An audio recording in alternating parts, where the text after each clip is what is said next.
Chapter 15. Where is the cauldron? It was 2 days before they were actually able to set out together on their own. They each had an extra shilling and a packet of sandwiches which the cook at Tussock's had made up for them. Rosemary carried the broom, and Carbonel trotted in front with his tail erect. "We've got hours and hours," said John happily. "How glorious! All the same, don't let's waste time by walking to the market. Let's go by bus." Business people had already gone to their offices, and only a few shopping ladies were out so early, so they had the front seat and the top of the bus to themselves. They swayed and rocked through the narrow streets, as John said, like a galleon in a stormy sea. They were so busy sailing the Spanish Main, with sailors dying of scurvy like flies all round them, that they reached the terminus before they knew where they were. They'd agreed that the best thing was to go and find the friendly old man who'd seen Mrs. Cantrip selling her things, and ask him if he remembered who'd bought the cauldron. But as they told Mrs. Pendlebury Parker that they would go and see the museum, it seemed wisest to go there first and get it over, as John said, rather as if it were a visit to the dentist.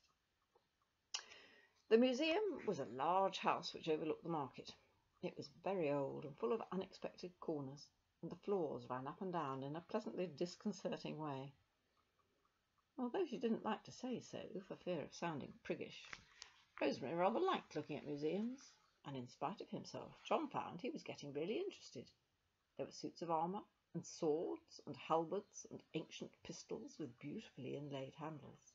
There was a sedan chair with a window that let up and down like a window in a railway carriage. So that'll be with a leather strap. There was a very large glove that had belonged to Queen Elizabeth I, which was embroidered all over with flowers and animals.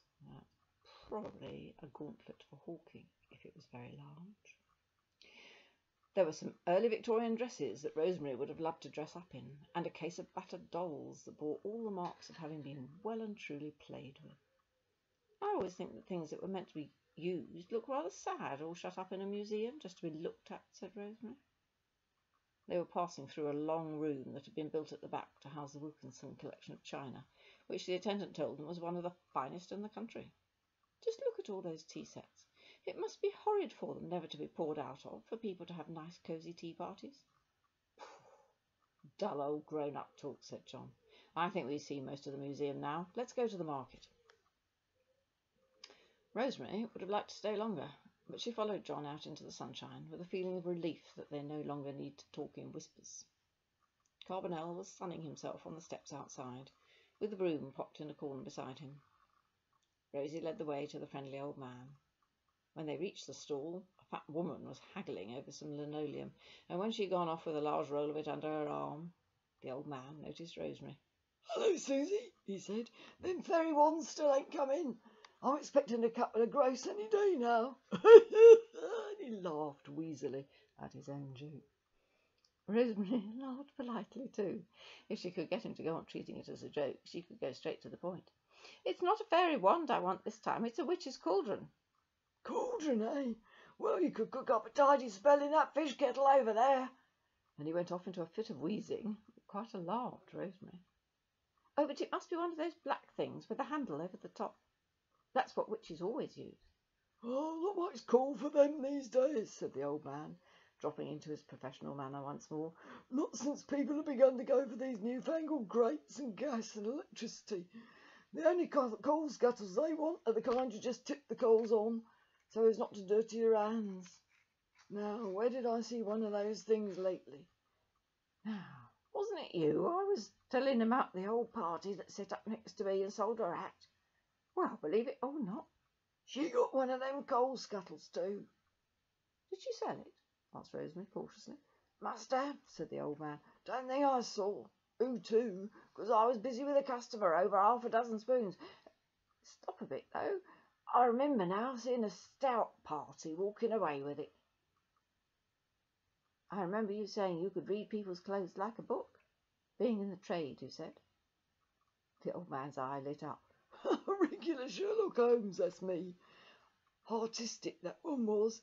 I remember I says to myself, hand woven, good but baggy, skirt and jacket, 25 bob. She got grey hair done up in them buns that flap over her ears, It's a funny thing. I got it into my head she said she kept a shop. Must have said something about it, I reckon, but I can't recall what.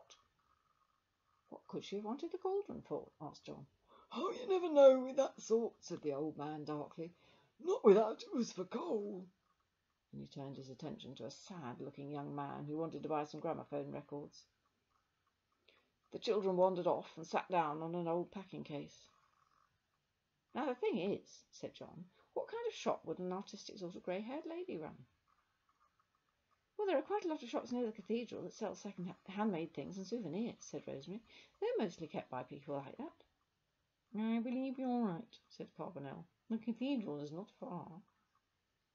Well, I vote we eat our sandwiches in the grassy part round it, and then we shan't have to lug them about with us, said John.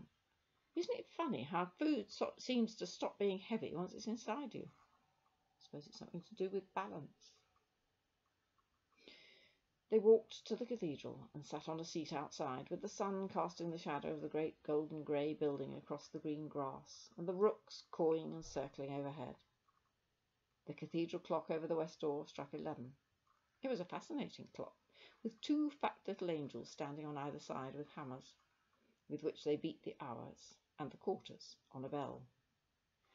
By the time the angels had struck the half-hour, John and Rosemary had eaten their sausage rolls and scrambled egg sandwiches. Carbonel had one filled with anchovy paste, which Rosemary brought specially for him. And by the time the angels had struck 12, the children had finished their pieces of cake and a big bag of red gooseberries. Carbonel was pacing impatiently up and down to the annoyance of the sparrows, who watched with eager eyes the crumbs that Rosemary shook from her lap. What a fuss humans have to make over everything, the cat said scornfully, as they collected the sandwich papers and turned to look for a rubbish bin. We don't go picking up our fish bones when we've eaten the fish. We just eat the bones as well. Tidy and economical.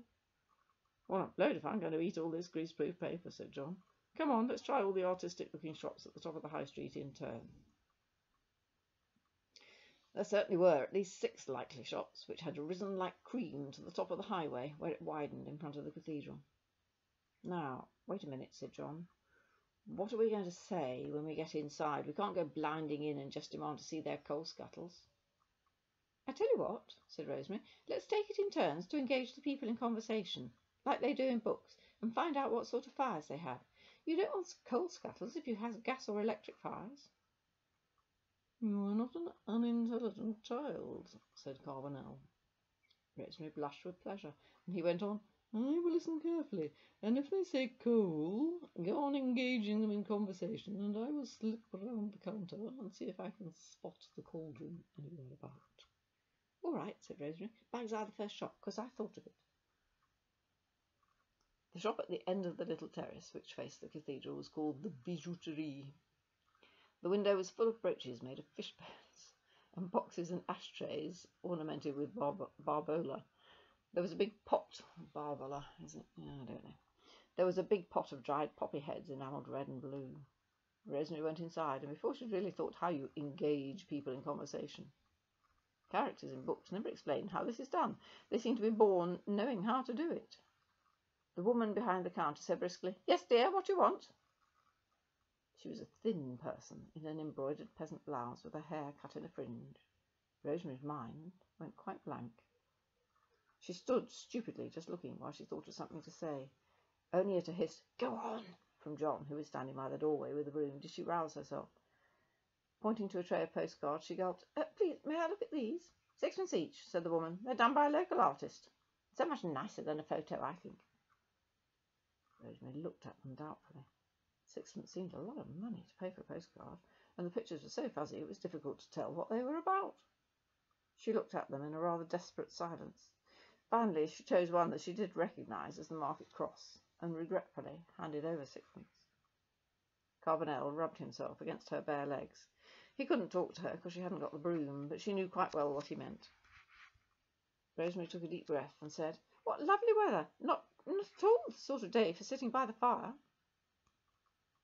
The woman looked a little surprised, but agreed politely, adding, as if she knew what they wanted to discover, Leastways, it's not with gas the price it is, though I must say I like a bit of a fire in the evenings. Rosemary took the card and ran out of the shop to where John was waiting. "Gas," she said triumphantly, and showed John the postcard. "I thought we could send it to your sister." "It's not that way up, silly. It costs 6pence." "Well, the artist shouldn't have done it on a day when there was such a thick fog. I say, you did look funny when you stood there just gawping." "Well, I found out, anyhow. It's your turn now." There was a great number of brass ornaments in the next shop. Door knockers and nutcrackers and ashtrays and little bells made like ladies with crinoline skirts, and proverbs like "every cloud has a silver lining," done in poker work. John handed the broom over to Rosemary and marched in. A tall, thin man was flicking a shelf full of china ornaments with a feather duster.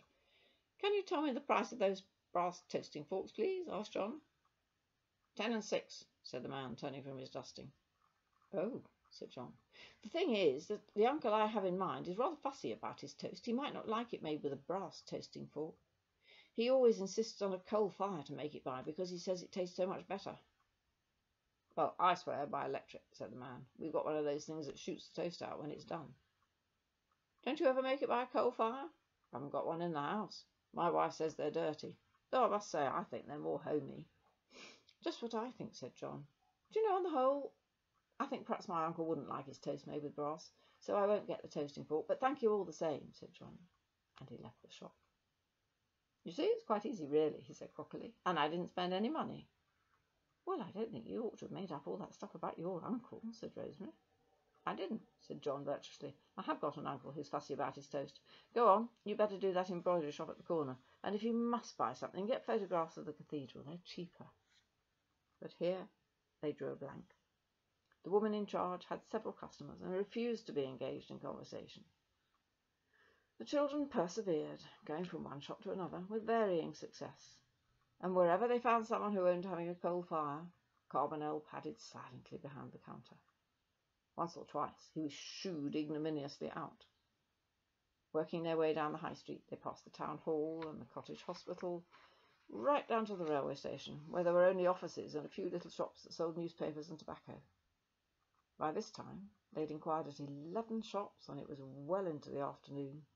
They felt tired, hot, and discouraged, and not a trace of the cauldron had they found. "I can't go another step," said Rosemary. "It feels hours since we had our sandwiches. I tell you what, we passed a tea shop a little further back. Perhaps we could sit down and have ices. I've got 6pence of my shilling left and 3pence of my pocket money." John was only too willing, so they retraced their steps and went into the tea shop.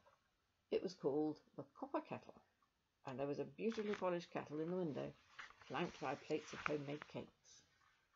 Lunch had been cleared away, and a young woman in a chintz overall was laying tables for tea.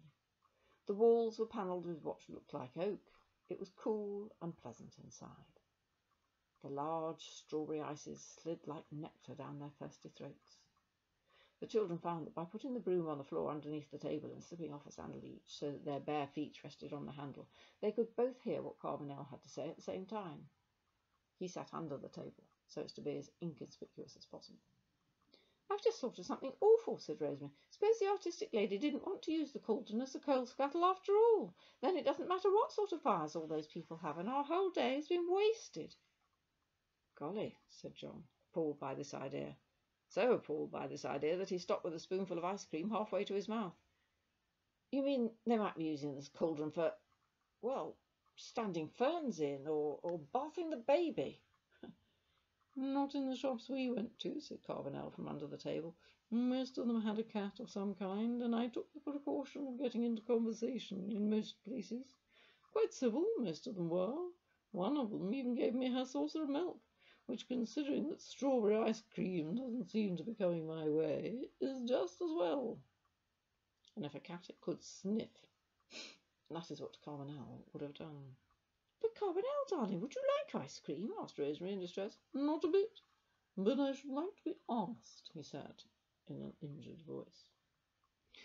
Rosemary held a dab of ice cream under the table on her finger. Carbonel licked it off, but it made him sneeze. "We seem to have spent an awful lot of money," said John. "I didn't seem to be able to engage people in conversation unless I bought something," said Rosemary. "Do you think your sister will like 9 photographs of the cathedral?" she asked anxiously. Well, the postage would cost 1 and 6pence, so I shall do them up in brown paper and send them for twopence halfpenny. She'll probably think I've gone potty," he added gloomily, scraping the last drops of runny ice cream from the edges of the dish. "Well, what on earth do we do now?" And you'll find out tomorrow.